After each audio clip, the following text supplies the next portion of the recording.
नमस्कार दोस्तों, कैसे आप लोग? उम्मीद करते हैं अच्छे ही होंगे। मित्रों,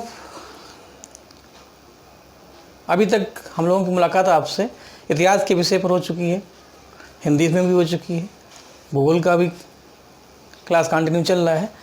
आज हम चाहते हैं जीएस की एक नई सीरीज को शुरू किया जाए, एक नए विषय को खगोला जाए। और भारतीय संविधान पर, इंडियन कॉन्स्टिट्यूशन पर अभी एक भी लेक्चर नहीं हुआ, और हिस्ट्री का कॉन्स्टिट्यूशन के साथ काफ़ी क्लोज संबंध है। तो हम चाहते हैं कि दोनों को एक ट्रैक पर चला दें, एक छोर पर इतिहास, एक छोर पर राज व्यवस्था। दोनों कहीं ना कहीं आके मिलते भी हैं, दूर भी होते हैं, और एग्जाम में जितना आपका कोरिलेशन ज़बरदस्त होगा, विषय के प्रति जो आपका कैचिंग पावर है उतना अच्छा होगा। संविधान में बहुत कुछ जानने और समझने को है। हर विषय को मैनेज करने का अपना अपना तरीका होता है। जैसे ज्योग्राफी पिछड़ाई सब्जेक्ट है, हिस्ट्री किससे कहानी का सब्जेक्ट है, उसी तरीके से संविधान और अर्थव्यवस्था, इकोनॉमी लॉजिकल सब्जेक्ट है। इसमें वेन डायग्राम का सहारा लिया जाता है और कॉन्सेप्टिव सब्जेक्ट है, इसलिए इसमें ना तो कोई फिगर का जरा हम सहारा ले सकते हैं, ना ही कोई कहानी का। और जीएस के सबसे सेफ विषय में इसको रखा जाता है। अगर हिस्ट्री में स्वतंत्रता संग्राम आपका तैयार है और संविधान की परख आपको है, तो 1/3 जीएस आपके हाथ में आ जाता है। तो जो बच्चे जीएस की तैयारी कर रहे हैं उनको हम ये शुरू से बताते आए कि संविधान आपका मजबूत हो और हिस्ट्री का आपका स्वतंत्रता संग्राम मजबूत हो, बाकी सब्जेक्ट का कोई और नहीं, कोई छोड़ नहीं। संविधान की शुरुआत कहाँ से की जाए, प्रश्न यहाँ पर यह भी उठता है। परंपरागत तरीके से हम बिल्कुल नहीं चलेंगे, जैसे बुक्स में है कि संविधान का स्रोत क्या है, प्रेम्बिल क्या है, पढ़ाएंगे तो वैसे ही। एक हम चाहते हैं कि संविधान की जो एक नब्ज है वो पहले हाथ में आ जाए, और वो अगर है तो सारी चीज़ें समझ में आ जाती हैं। तो ऐसे स्टूडेंट जो इस विषय से पहली बार जुड़ रहे हैं, हमारा और अपना अनुभव शेयर कर रहे हैं, तो उसी के आधार पर हम चाहते हैं कि आज की वीडियो में संविधान की जो फ्रेमिंग है वो हम थोड़ा सा समझा दें। क्योंकि बहुत बच्चे ऐसे साइंस ग्रुप के हैं, संविधान का उतना अच्छा नहीं रहा है। एक बार बेसिक समझ में आ जाए, व्यवहारिक भाषा में इसको हम समझ लेते हैं तो बहुत आसान है। संविधान एक पुस्तक के समान है जिसको अम्बेडकर जी ने, उनकी टीम ने लिखा। इसके कई पार्ट हैं, कई अध्याय हैं, कई अनुच्छेद हैं, कौन कौन संशोधन है, ये सब आपको हम टॉपिक वाइज पढ़ाएंगे। लेकिन आज हमने जो चुना है वो ये है, संविधान की फ्रेमिंग क्या है, उसकी डिजाइनिंग क्या है, उसकी रूपरेखा क्या है, उसका बेस क्या है, कैसे इसको समझा जाए। इसको समझाने के लिए हम कुछ डायग्राम का सहारा लेते हैं और सिंपल भाषा में इसको समझाते हैं। जैसे ज्योग्राफी के 4 पिलर यानी बेस होते हैं: वायुमंडल, जल मंडल, स्थल मंडल, जैव मंडल, atmosphere, hydrosphere, lithosphere and biosphere. इनके बीच में एक इंटररिलेशन सिस्टम होता है। ऐसे ही संविधान यानी राज्यव्यवस्था के भी 3 बेस या आधार माने जाते हैं। संविधान अगर एक बिल्डिंग है तो उसके 3 खंभे, पिलर हैं: विधायिका, कार्यपालिका और न्यायपालिका। Legislator system, educative system and judiciary system. संविधान का ताना और बाना इन्हीं तीनों के द्वारा बिना गया। संविधान अगर एक बिल्डिंग है तो यही तीनों उसमें हैं। अब भारत के संविधान में भारत की जो राज्य व्यवस्था है, वहाँ पर आप देखेंगे भारत दुनिया का सबसे मजबूत लोकतंत्र है। भारत में एक मजबूत केंद्र है और केंद्र के अंतर्गत कई राज्य हैं। भारत राज्यों का एक संघ है, और राज्य के स्तर पर, हमारे निचले स्तर पर स्थानीय सुशासन यानी लोकल बॉडी है। तीनों मिलकर के भारत के सिस्टम को चलाते हैं। जैसे जैसे हम ऊपर की तरफ बढ़ते हैं हम केंद्रीकृत हो जाते हैं, सेटलाइज हो जाते हैं, क्योंकि हर गांव जिले से जुड़ा है, जिला राज्य से जुड़ा है, राज्य केंद्र से जुड़ा है। जैसे जैसे नीचे की ओर आते हैं हम सत्ता हमारी विकेंद्रित हो जाती है, प्रशासन हमारा सीढ़ियों पर आ जाता है, बेस पर आ जाता है। इसलिए स्थानीय सुशासन को रूट प्रशासन भी कहते हैं, जड़ीय लोकतंत्र। मजे की बात यह है कि केंद्र स्तर पर आज मोदी जी की सरकार है, हमारे राष्ट्रपति जी हैं। राज्य स्तर पर राज्यपाल और मुख्यमंत्री हैं हर राज्य के, और निचले स्तर पर ग्राम पंचायत और नगर पंचायत, ग्राम प्रशासन और नगर प्रशासन की व्यवस्था है, जहाँ पर हमारे मेयर और चेयरमैन वगैरह इसको देखते हैं। लेकिन इन तीनों का जो बेस है, फ्रेम है, मतलब वो एक जैसा है। इसको हम व्यवहारिक जगह समझाते हैं तभी जल्दी समझ में आएगा। मान लीजिए 3 मकान हैं, 3 बिल्डिंग हैं, ऊपर से डिज़ाइन भले ही चेंज हो लेकिन अंदर का उनका जो बेस है वो एक जैसा होता है, नींव सबकी जैसी होती है। जिस ताने बाने से केंद्र को बुना गया, उसी ताने बाने से राज्य को बुना गया, उसी ताने बाने से स्थानीय सुशासन को। आप इनको आगे पढ़ेंगे तो ये बात बहुत आसानी से समझ में आ जाएगी। हमने यहाँ ये किया है कि संविधान के 3 बेस हैं, तीनों हमारे तीनों सिस्टम में कॉमन है, केंद्र में भी है, राज्य में भी है और स्थानीय सुशासन पर भी। और इसी आधार पर अगर हम किसी एक को समझ लेते हैं, जैसे मान लीजिए आप पिता को समझ गए तो बच्चा एक हो चाहे 31 हो, सब समझ में आ जाते हैं। बच्चे समझेंगे तो उनके बच्चे समझ में आ जाएंगे। भारत के लोकतंत्र में केंद्र एक मजबूत स्तंभ है, पिता के समान है। उसके अंतर्गत हर राज्य में राज्य का प्रशासन है और राज्य के अंतर्गत स्थानीय सुशासन। तीनों अपने अपने स्तर पर काम करते हैं, लेकिन तीनों का अपना एक विधायिका सिस्टम है जो देश के लिए अच्छे कानून बनाती।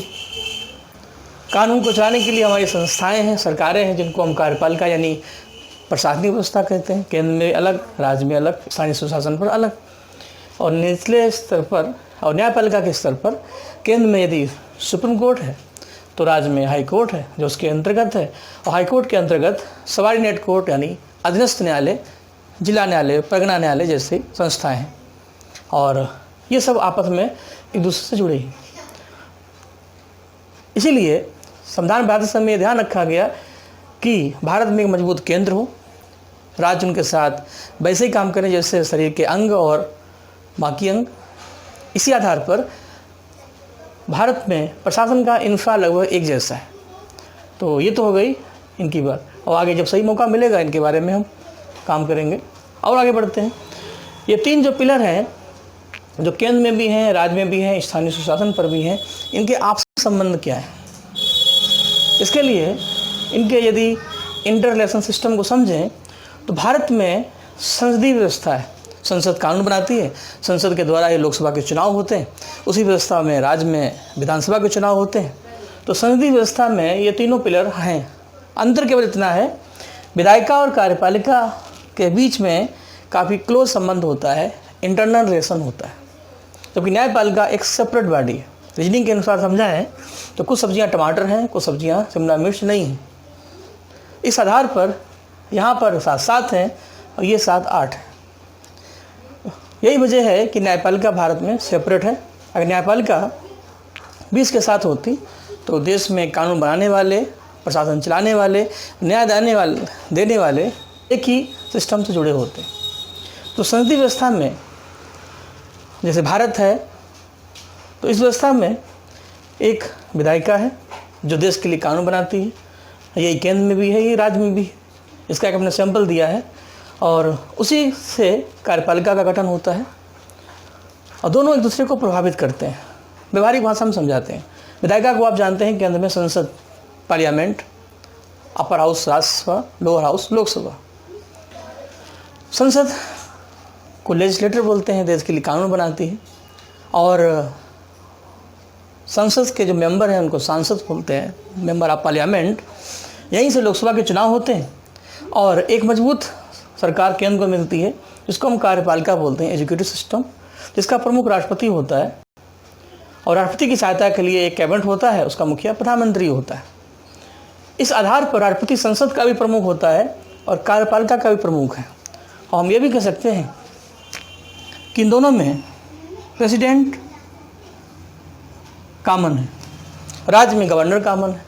इसलिए संसद का जो स्ट्रक्चर हम बनाते हैं, संसद में एक तरफ लोकसभा, एक तरफ राज्यसभा, एक तरफ राष्ट्रपति, तीनों मिलते हैं तो पार्लियामेंट बनता है।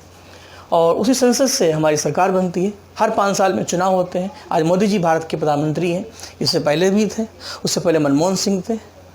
और जब 5 साल के बाद फिर दोबारा चुनाव होंगे लोकसभा के, लोकसभा है संसद में, तो जो भी सरकार बनेगी वो राष्ट्रपति की टीम के रूप में काम करेगी। और सरकार लोकसभा के प्रति रिस्पॉन्सिबल होती है। जब तक लोकसभा में बहुमत है तब तक सरकार है। प्रत्येक मंत्री व्यक्तिगत रूप से राष्ट्रपति के प्रति, राज्य में राज्यपाल के प्रति उत्तरदायी होता है, रिस्पॉन्सिबल होता है। और पूरी लोकसभा और पूरी विधानसभा, लोकसभा और विधानसभा के प्रति रिस्पॉन्सिबल होती है। इस तरीके से दोनों एक दूसरे को प्रभावित करते हैं। प्रधानमंत्री का पद राज्यों में, मुख्यमंत्री का पद सबसे महत्वपूर्ण है, दोनों में है। और मान लीजिए संसद एक किचन के समान है जो देश के लिए अच्छे अच्छे कानून यानी डिश बनाती है और यही लोग फिर उसी को जनता में लागू करते हैं।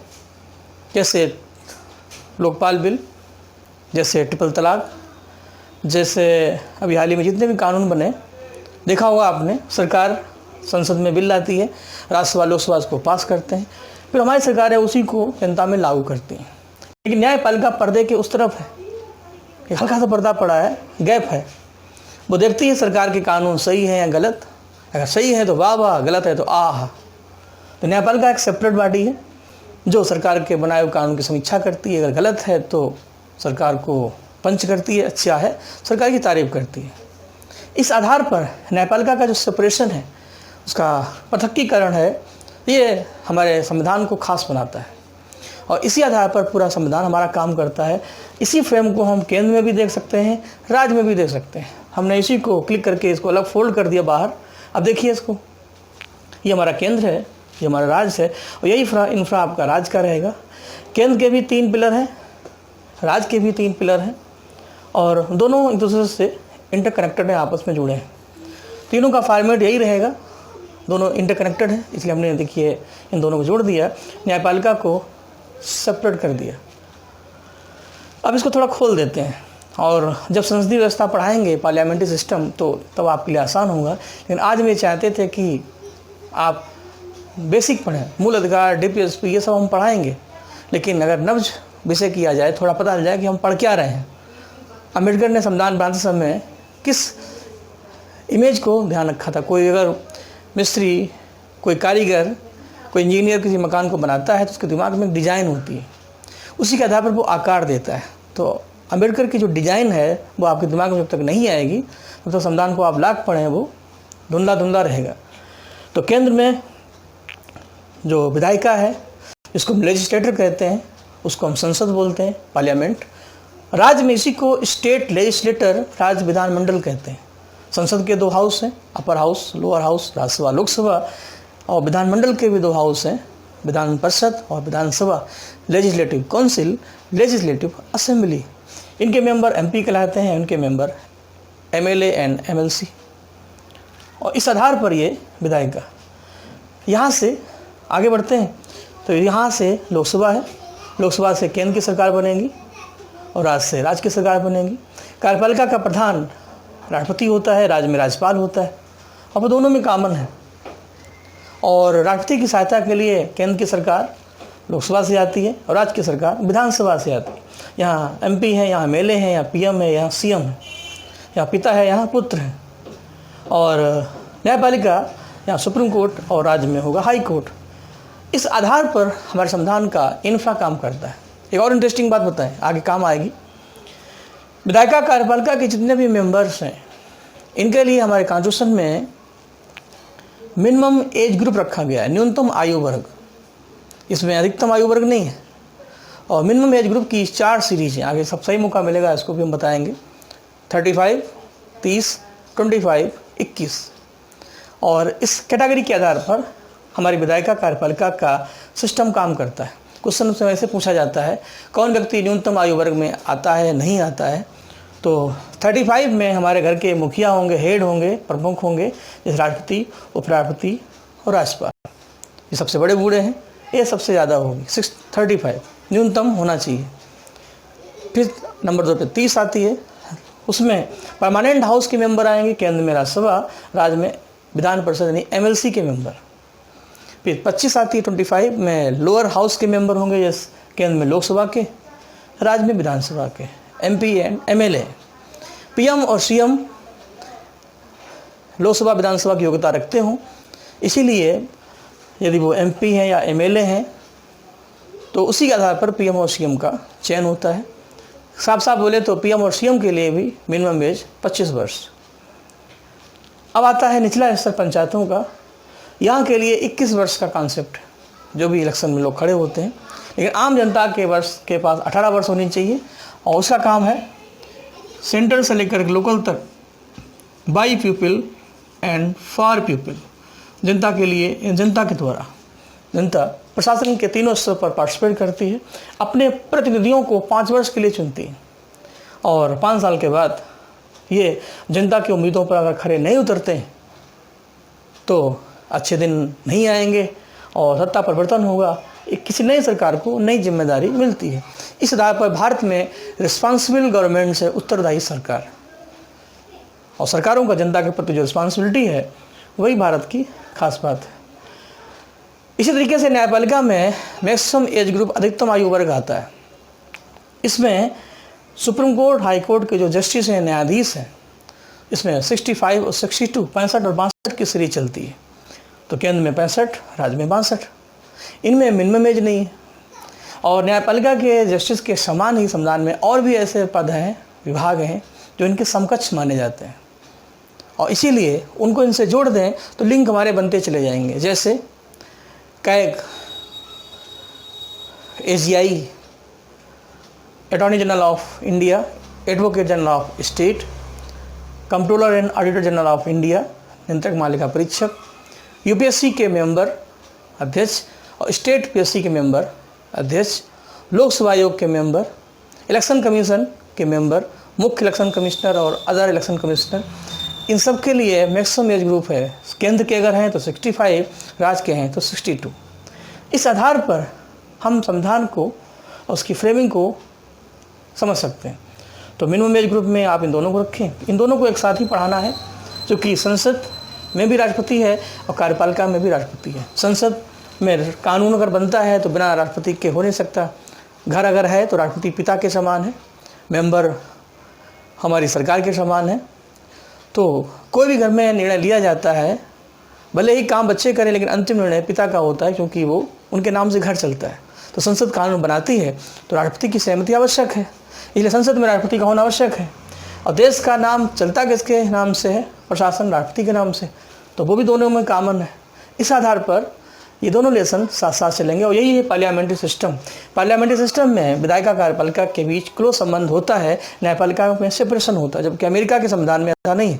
वहाँ खाना बनाने वाले अलग हैं, परोसने वाले अलग हैं। अमेरिका में विधायिका कार्यपालिका में सेपरेशन नहीं, और इस आधार पर हमारा कॉन्स्टिट्यूशन काम करता है। तो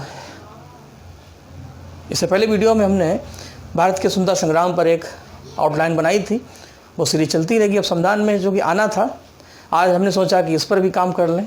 अब अगली मुलाकात में हम इस विषय को खोलते हैं और मेन जो टॉपिक हैं जो आपको पढ़ाने हैं उसी पे काम करते हैं। जब पार्लियामेंट्री सिस्टम पढ़ाएंगे तो बाकी सारी बातें अपने आप निकल आएंगी। इस उम्मीद के साथ आगे मिलते हैं। अपना बहुत बहुत ध्यान रखें। नमस्कार।